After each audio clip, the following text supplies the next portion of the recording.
Buenas noches, bienvenidos a NS Noticias. Estos son nuestros titulares. Llamado a padres de familia para que eviten contacto de sus hijos con pólvora. Podrían terminar en la cárcel si los niños resultan quemados. En nuestro país ya conocemos varios casos donde entrenadores han abusado sexualmente de nuestras niñas y niños. Senado define oficios y cargos que condenados por abuso sexual contra niños no podrán ejercer. Suplico que me ayuden, que no nos dejen solos. Dramáticos testimonios de familiares de secuestrados por el ELN en la plenaria del Senado. A los alcaldes electos les suenan las regiones autonómicas que propone el presidente del Congreso. Buscan condiciones especiales para transporte de fauna silvestre, víctima de los traficantes de animales. NS Noticias obtiene premio a Mejor Noticiero en la categoría Democracia Parlamentaria en toda América Latina. NS Noticias con Carol Dau y Marcela Baena. Esta noche los colombianos celebramos uno de nuestros momentos más tradicionales, la Noche de las Velitas, la oportunidad para reunir a la familia en torno al símbolo de la luz. Pero por desgracia viene aumentando el número de niños quemados por el uso indebido de pólvora. Así que les recordamos a los padres de familia las sanciones económicas e incluso penales que podrían tener si sus hijos resultan lastimados. Empiezan las festividades decembrinas y con ellas el número de casos de afectados por el uso de la pólvora. De acuerdo con cifras del Instituto Nacional de Salud, a la fecha se han registrado 66 lesionados por el uso de la pólvora, 22 de ellos menores de edad. Hay una normatividad que prohíbe el almacenamiento, el transporte, de la venta de todos estos productos, y hay unas sanciones que están establecidas para efectos de que se pongan en cintura. Los departamentos con más personas lesionadas son Antioquia, 18 casos, Cauca, 6 casos, Cundinamarca, 6 casos y Valle con 5 casos, presentando un aumento frente a las cifras del año pasado. Las quemaduras son la primera por la exposición indebida y por la mala manipulación de la pólvora en la niñez. Hay que tener en cuenta que como la pólvora detona, explota, puede generar amputaciones, mutilaciones, se pueden perder dedos, manos, extremidades, ojos. Padres de familia, recuerde que pueden recibir varios tipos de sanciones si su hijo se quema con pólvora. Las sanciones económicas, según las normas, es desde un salario mínimo a 200 salarios mínimos legales mensuales, dependiendo por supuestamente de la gravedad del caso.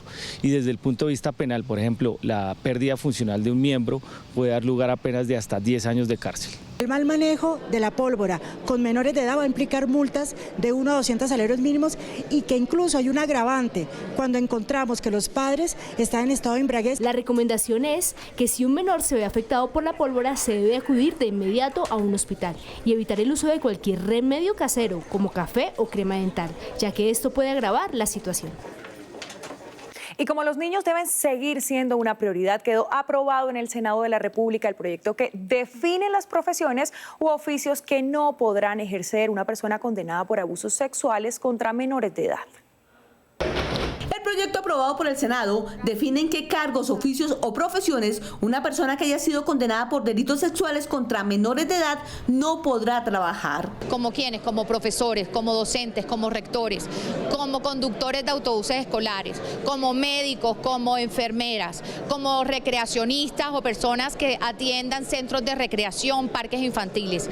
Tampoco podrán ser, por ejemplo, entrenadores o asistentes de entrenadores, porque en nuestro país ya conocemos varios casos donde entrenadores han abusado sexualmente de nuestras niñas y niños. La iniciativa determina que para aquellos cargos, oficios o profesiones que involucren una relación directa y habitual con menores de edad, la inhabilidad será de 10 a 30 años, la cual iniciará al cumplir la pena a la que fue condenado. Si fueron condenadas, consecuencialmente tienen que ser inhabilitados para ejercer aquellas profesiones que tengan relación directa con menores de edad. Según datos de la Fiscalía General de la Nación, en los últimos 5 años, más de 10.000 personas han sido condenadas por delitos sexuales contra niños, niñas y adolescentes. Muchas de ellas fueron conocidas o personas cercanas a los niños. Mientras el gobierno y el ELN intentan comenzar un nuevo ciclo de negociaciones, los pobladores de varias regiones del país, por ejemplo en Chocó y Cauca, padecen a diario los rigores de un conflicto armado que parecería no tener fin.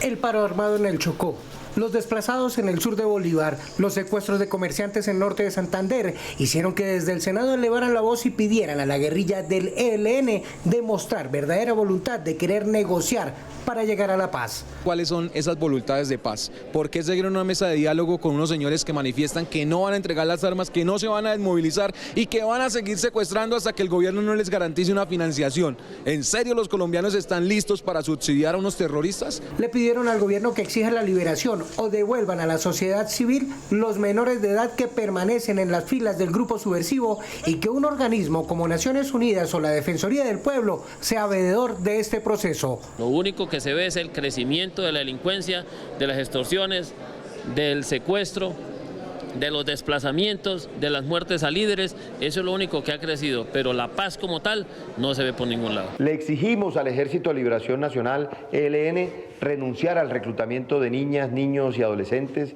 y entregar inmediatamente a los menores de edad que forman parte de manera forzosa de sus filas subversivas. El ELN argumenta que los secuestros no son secuestros y desde el gobierno exigirán que cese esta práctica que llena de dolor a las familias colombianas y debilitan la credibilidad del proceso de paz. Cada testimonio de un familiar de un secuestrado es tan crudo como doloroso. Esta semana en el recinto del Senado varios familiares pudieron al menos desahogarse mientras contaban de viva voz su propia tragedia, la de un secuestro de un ser amado. Esposa de Fabián. El pasado 2 de octubre la vida le cambió a Ana Milena de la Peña. Su esposo, Fabián Arias, fue secuestrado por el ELN en el municipio de Ocaña. Liberen ya a mi esposo Fabián Arias, que está en un inexplicable cautiverio. A este clamor se unió Yolima Díaz, hermana de John Jairo Díaz, secuestrado el pasado 18 de noviembre. Suplico que me ayuden, que no nos dejen solos, sufrimos demasiado. Ante este llamado, senadores piden al gobierno centrar todos los esfuerzos del 5º ciclo de negociación con el ELN en el tema del secuestro. La delegación de gobierno lo ha dicho muy claramente, va a plantear el tema en toda su extensión, sus detalles, y va a hacer de eso una exigencia. Para poder continuar con estas mesas de diálogo, liberen a todos los secuestrados. O seguramente el respaldo ciudadano y el respaldo de todos los demás dejará de existir. Desde la mesa directiva del Senado también se fijó un compromiso por trabajar para la liberación de todos los secuestrados. Seré el puente de comunicación y este es un compromiso entre ustedes y la delegación que se encontrará en México. De acuerdo con cifras de la Defensoría del Pueblo, se han registrado 79 secuestros en el país, mientras que el año pasado fueron un total de 81. De un ejército y una policía que nos demostró que se redujeron los secuestros prácticamente a cero cuando ejercieron la autoridad legítima del Estado. Los departamentos de Antioquia, norte de Santander, Pichada, Cauca y Nariño son donde más se han presentado secuestros durante este año. El anuncio del borrador de un decreto que regularía la posesión, cultivo y uso de semillas de amapola, coca y cannabis con fines médicos, científicos e industriales causó reacciones de toda índole en el Senado, que aquí se las mostramos. El borrador establece que las autorizaciones se entregarían a entidades públicas asociadas, a personas de la sociedad civil, a organizaciones campesinas o a comunidades étnicas situadas en áreas por el conflicto armado, tema que los expertos no ven muy claro. ¿Cómo van a combatir con el narcotráfico, teniendo en cuenta que el decreto establece que son para las zonas donde hay conflicto interno? Y en esas regiones son los grupos armados ilegales los que ordenan quién puede comprar, a quién le puede vender. En el Senado, la propuesta de la nueva política antidrogas generó opiniones diversas. Si fuese solo para uso medicinal uno podría compartirlo, pero en una nación como la colombiana, con las decisiones que está el gobierno, lo que creemos es que va tristemente a permitir el consumo de la droga. Si logramos que se acabe, digamos, el tráfico ilegal de estas sustancias y más bien las ponemos al servicio de la ciencia y del desarrollo en esas regiones, vamos seguramente a acabar con las mafias. ¿Cómo vamos a distinguir la coca legal de la ilegalidad? ¿Cómo vamos a lograr combatir esa coca que financia a los grupos ilegales, que asesinan a los colombianos, que reclutan a nuestros jóvenes, que generan terrorismo? El decreto borrador que está en correcciones establece la creación de un comité de evaluación y seguimiento de las autorizaciones que se den. Por ahora, el debate continúa. Seguimos recorriendo el país contándoles sobre las principales necesidades que los colombianos le están planteando a los nuevos mandatarios de la maravillosa Orinoquía. La región de la Orinoquía está conformada por 49 municipios, donde habitan 1.300.000 personas, quienes piden a los mandatarios electos mejorar la seguridad en esta zona del país. Deben enfrentar un flagelo que hoy está teniendo una escalada, que es el orden público y la seguridad. Garantizar la tranquilidad y el orden en parte del territorio que hoy está afectando la productividad, el sector agropecuario, el turismo, que son los principales renglones que tiene la economía del departamento del Meta. La economía de la región se basa principalmente en la ganadería y la agricultura, por lo que para los senadores es indispensable que los nuevos mandatarios mejoren las vías de acceso. Sobre todo el tema de infraestructura, nosotros debemos de recuperar la vía terciaria, debemos de recuperar las vías principales del departamento para que vuelva el inversionista. Si no hay confianza, no viene el inversionista. De acuerdo con datos del DANE, solo el 23,8% de jóvenes de la región se encuentran cursando educación superior, por lo que otro de los grandes retos será darles más oportunidades. Esos jóvenes de los territorios, de los municipios alejados, de la ruralidad, puedan tener mayor acceso a la educación superior. Eso significa concentrar los recursos en comunicación, en interconexión, en infraestructura para la educación. Garantizar más opciones laborales en la región será, según los senadores, un tema central de trabajo para los nuevos alcaldes y gobernadores, ya que esta región es la que presenta la mayor tasa de desempleo en el país, con un 16,2%.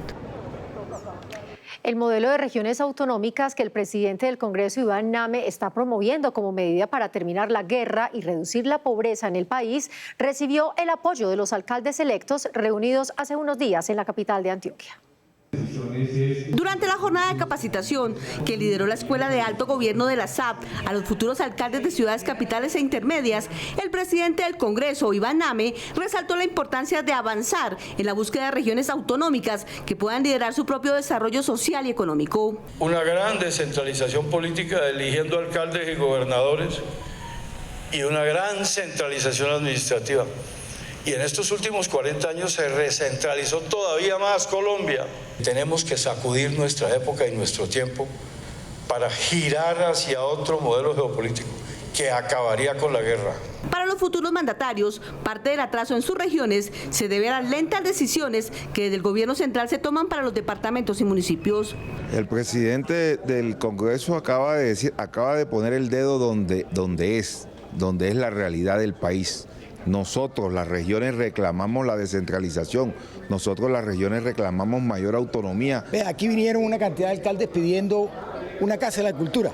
O sea, atraviesan medio país para pedir una casa de la cultura. Ni para eso tienen los alcaldes, ni tenemos. Afirmaron que Colombia debe iniciar el camino de la descentralización. La gran mayoría de las entidades territoriales reconocemos que ese centralismo nos ha hecho daño, que muchas veces desde la administración y desde un escritorio se mira, hay otra percepción de ciudad, y nosotros en los territorios realmente conocemos de cerca las necesidades de las comunidades. Que los municipios y los departamentos cada vez debemos tener más autonomía, que no tenemos que estar totalmente, digamos que, cooptados por las transferencias nacionales o por el ruego del apoyo a un proyecto. Los alcaldes electos tomarán posesión a partir del 1 de enero del 2024.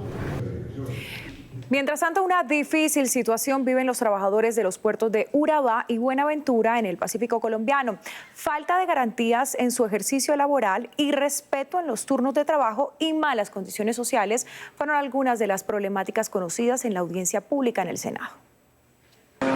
Temas laborales de los trabajadores portuarios, derechos de comunidades del Urabá afectadas por la violencia y el eje ambiental de esta zona de Antioquia fueron los ejes de la audiencia pública adelantada en el Congreso de la República. Bueno, realmente aterrador, la violación de los derechos laborales para los trabajadores portuarios se hizo evidente. Nos contaron la aterradora experiencia, los ponen a trabajar más de 36 horas seguidas, no hay un Ministerio de Trabajo que esté atento, juicioso, siguiendo inspeccionando en terreno. Dentro de las denuncias de la comunidad recibidas en la audiencia, los pescadores de la zona pidieron que se piense en ellos, pues actualmente denuncian que por las intervenciones del río no hay pescado. Se debe cumplir con la normatividad legal para su contratación, para su espacio laboral. Creo que este Congreso puede aportar mucho más en eso y tener la condición para que no solo el Urabá, sino el Bajo Cauca, el Magdalena Medio y el Nordeste antioqueño puedan crecer en su juventud y en clase media productiva. Luego de la audiencia, desde el Senado se comprometieron a seguir trabajando por el Urabá y a promover políticas que favorezcan a estas comunidades. El Senado continúa escuchando y recogiendo de forma juiciosa las quejas de los colombianos, esta vez sobre el abandono en las vías del país y la poca gestión en la infraestructura, situaciones que tanto afectan la productividad nacional. Durante más de 5 horas, desde diferentes bancadas políticas le hicieron ver al Ministerio de Transporte que los resultados no son los mejores hacia los colombianos desde esa cartera. La TAM manifiesta que efectivamente ellos creen que hay un desequilibrio en la contratación que existe entre la empresa y el usuario, y los miembros del gobierno nacional haciendo todo para torpedear el proceso. Frente a la operación terrestre, el mal estado de las vías y el precio de los peajes también fueron protagonistas. Allí las vías de Antioquia fueron la principal queja. No incluyeron los 390.000 millones de pesos solicitada por la bancada antioqueña para la terminación de las vías 4G. Es un hecho. Y ese hecho es irrefutable, ministro. Los asistentes le solicitaron a la ministra que el dragado del río Magdalena se ejecute cuanto antes, pues en el Magdalena Medio están dejando pérdidas y las empresas de embarcaciones que por allí trabajan, una ya suspendió operaciones y otras esperan hacerlo. Fue aprobado en segundo debate el proyecto de ley que busca condiciones especiales para el transporte de fauna silvestre en el país. El objetivo es atender de manera inmediata a estas especies víctimas de tráfico de animales y reducir también los riesgos asociados con su captura y traslado. En Colombia anualmente las autoridades ambientales están recibiendo más de 30.000 animales silvestres víctimas de tráfico, comercialización o tenencia ilegal. Frente a este panorama, la senadora Andrea Padilla lidera una iniciativa que establece condiciones especiales para el transporte de fauna silvestre y que de esta manera estas especies sean inmediatamente atendidas para iniciar su proceso de rehabilitación.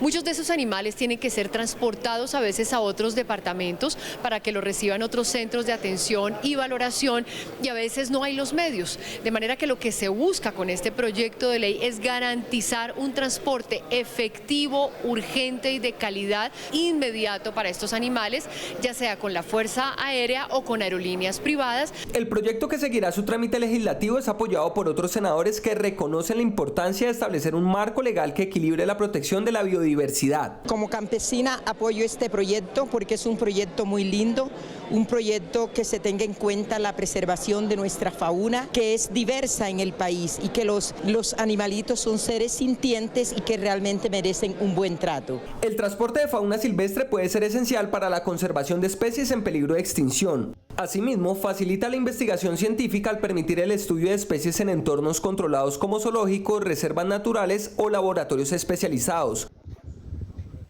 Luego de la declaratoria de inconstitucionalidad de los decretos del Gobierno Nacional que buscaban llevar agua a La Guajira, desde el Senado quieren darle solución a este problema que ya no da más espera.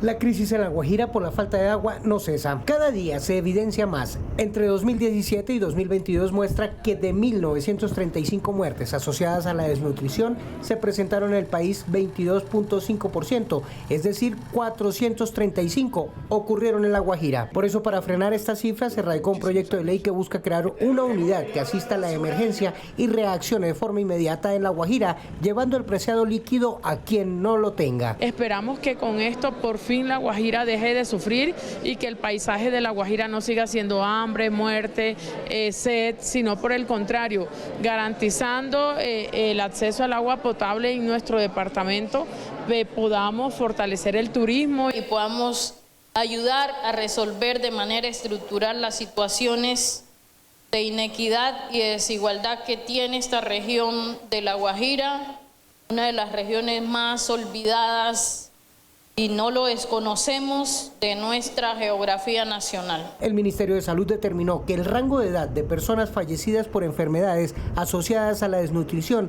es en niños de 5 años. Facilitar todas las condiciones y crear un instituto de gestión del agua que permita que las comunidades de La Guajira puedan acceder al agua. Del total de personas que viven en la zona rural dispersa en el departamento de La Guajira, más del 90% no pueden acceder a un vaso de agua potable. El 80% de las muertes que se generan en el departamento de La Guajira están asociadas a la imposibilidad de acceder al alimento, de acceder al agua potable. En el departamento de La Guajira, en zonas rurales, solo el 21% tiene agua de acueducto, lo que hace que estas cifras de muertes por desnutrición no disminuyan.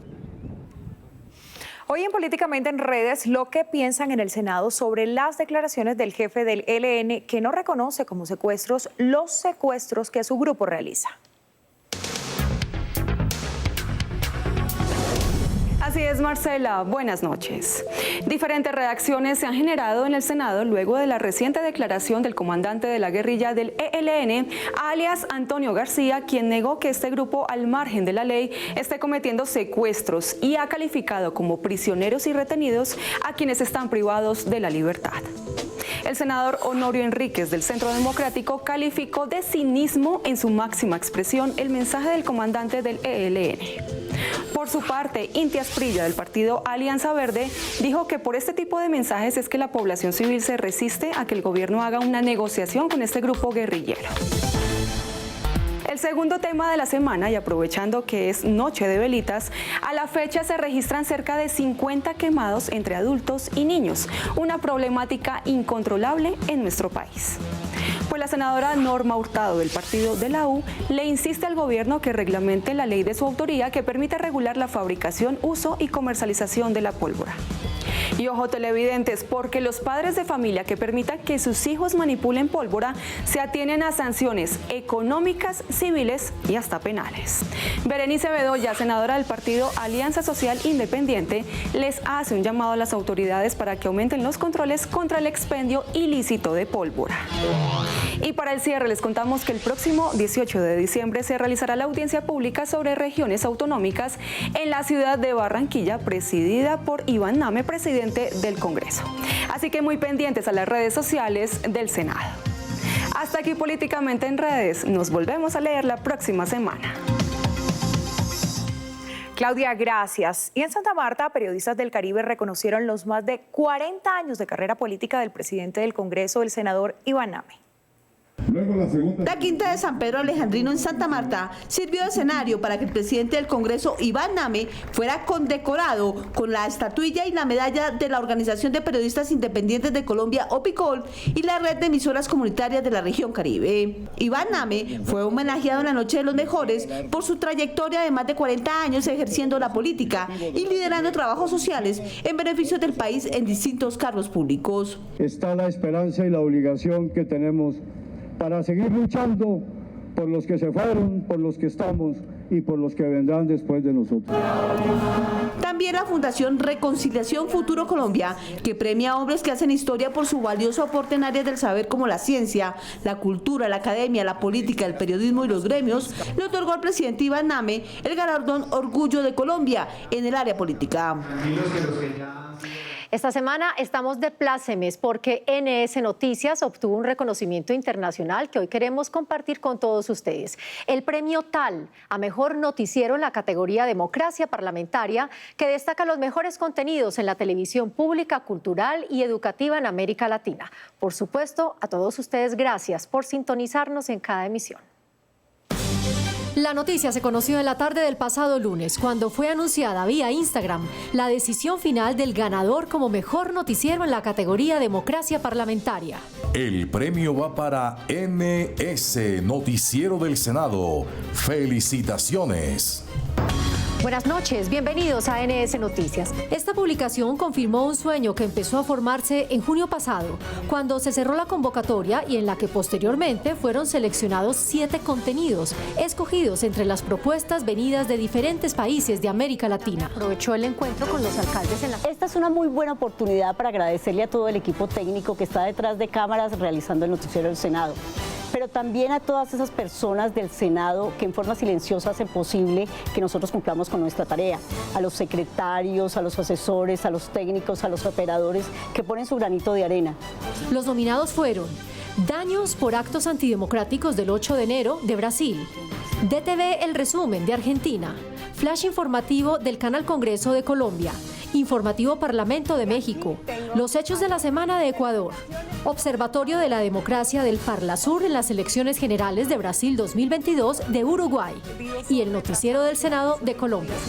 Fueron puestos Al final, NS Noticias obtuvo el premio TAL en su 11ª edición al mejor contenido en esa categoría, una de las 37 que exaltan lo mejor de la televisión pública, educativa y cultural de toda América Latina. Que sea el momento de agradecer primero a los televidentes que nos apoyan con su sintonía en cada una de nuestras emisiones y en segundo lugar al Senado de la República en general y a cada uno de los senadores en particular, porque les sacan el tiempo, porque están pendientes, porque quieren participar, porque quieren verse en este noticiero del Senado para poder contarle la gestión que ellos están teniendo y entregarle los resultados a la ciudadanía en general.